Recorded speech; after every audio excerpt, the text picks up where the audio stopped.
Hey all, it's Renee from Forever Joy Designs. And today I'm going to be working with some of the stickers and journal cards that you're going to find in the football themed Canva template collection I made called Game Day. I've already started setting things up on my Canva artboard. I I know I'm going to be working on my home computer with my home printer. So I made these 8.5 by 11 and I made them go landscape because I find that's the easiest way to format things. It's just my preference. You could do it portrait if you want. And I already started over here dragging and dropping some of the pennants that you'll find. And seriously, it's as easy as you just click and you drag it over, right? And then it just drops in. And if you want to change the position, you go over here to this little arrow and and I just did that so that I could, fit more on the page to print.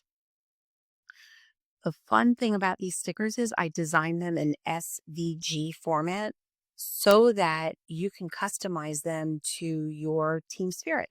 They can match your team colors.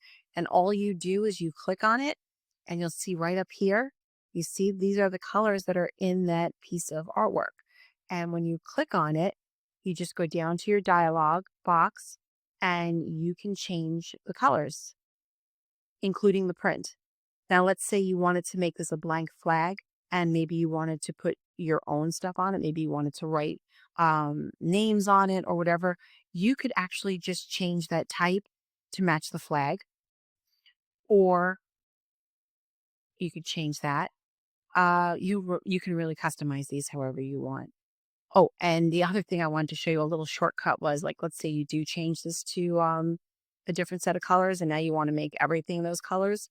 You would click on it, then you right click, and then you go to copy style and you get this little paintbrush and you click on the other element that you want to match it.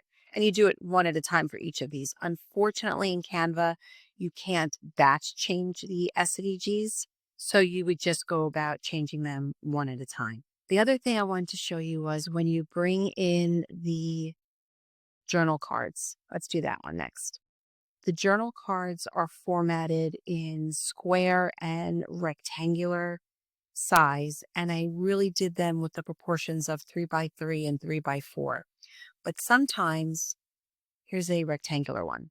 You're going to find when you drag it in, well, that's obviously not 3 by 4. So what do? Well, you're going to click on that and you're going to go up here to the position. You're going to make sure that this is locked. And then you're going to start to change your sizing. So this would be, so we want to make this 3 by 4, 3 by 4, and it automatically changes it. And let's look at the square one. If you've got this, well, you want this to be 3 by 3. You're going to go up here to this little dialog box that lets you edit things. You're going to go to see more. You click it, and it's the positioning that you want to change.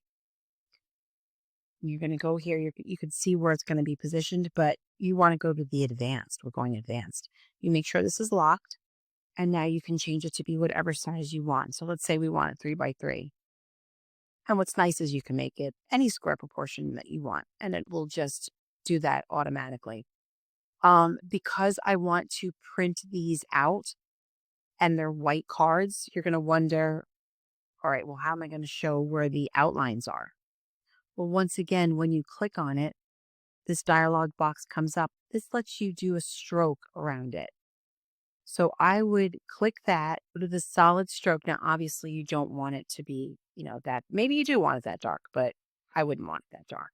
So I'm going to zoom in a little bit so that you can see. And what I would do is I would go to the stroke color and do it really light and maybe pull it down to a weight of 1 or 2, just enough so that I could see it when I'm cutting it. I could see what the stroke was. And I would do the same thing with this one. You go up to, you click on it, this edit box comes up. You're going to click over here to stroke style. You're going to make your stroke weight. You can play around with that. I'm going to take it down to 1. You can make it dotted, dashed, or solid. And then you can play with a color that will print out so that you can see it. Maybe you want to do a light gray so that you can see it when you're cutting, but it won't be so much that if you miss an edge, um, that you'll miss it. Now, the way I would do it is I would go over to my elements and I would, because I'm going to be doing a circle, I would take this circle frame and I would change the size. This this aspect ratio is locked and I have a 1-inch punch. So what I may do is just make this a little bit bigger, maybe 1.25. Okay. Now what I would do, let's zoom in a little bit. Now what I would do is I would give it a stroke just so I'll know where it is when I print it out. And I'll change the color up here. Right now it's clear. That's why you have the little clouds. But let's say I change the color and I would change it to, let's say for this one, red. Okay, now I look at my uploads and you'll see these are the little stickers. And again, these are SVGs. No, actually this is a PNG one because you see how the frame is taking it. I don't want that to happen. I want to go to the SVG ones. I think that's this one. Yes. And then what you would do is you take it and you just fit it in there. And when you use your punch, you'll be able to have a nice little circle. You can change your color over here. And again, remember, because it's SVG, we get to change the colors of the pennant. So let's say you don't want it white. Let's say you want it again with your team colors. Well, you can do that just by clicking up here and changing the colors. And you can customize it for your team. And you just might want to scale it so that when you put your puncher in there, it doesn't clip off this. And you would just continue that. Again, you can make them all the same. You can duplicate this, make a whole row of them and, punch these out and have a whole row, or you can make each one different. What I might do, because I want each one to be different, is I would just take this and I would hold Alt down and it would automatically copy it. And then you could select them and you can hit position and you can tidy it up so that they're all even.